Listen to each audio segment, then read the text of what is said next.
Ang mabuting balita ng ating Panginoon ay ayon kay San Juan. Marcos. Papuri sa iyo, Panginoon.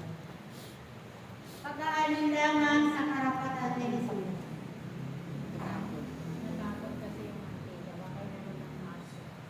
Umaroon na naman sila sa Jerusalem. Samantalang si Jesus ay naglalakad sa templo.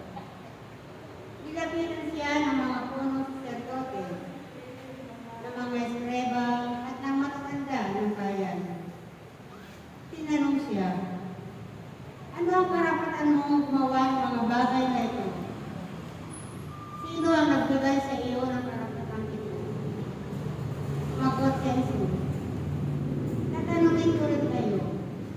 Pag sinagot ninyo ako, saka ko naman sasabihin sa inyo kung ano ang karapatan kong gumawa ng mga bagay na ito.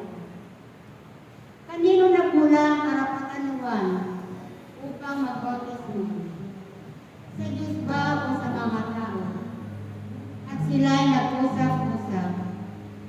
Kung sabihin natin mula sa Diyos, tatanong naman siya sa atin, bakit hindi ninyo siya pinaniniwalaan? Ngunit kung sabihin natin mula sa tao, natatakot naman sila at baka kung ano ang gawin sa kanila ng mga tao. Sapagkat kinikilala ng lahat na si Juan ay isang propeta. Kaya sumagot sila kay Jesus, hindi namin alam. Sinabi ni Jesus sa kanila, hindi ko rin sasabihin sa inyo kung ano ang karapatan kong gumawa ng mga ginawa ko. Mga kapatid, ang mabuting balita ng ating Panginoon. Pinupuri ka namin, Panginoong Hesus Kristo.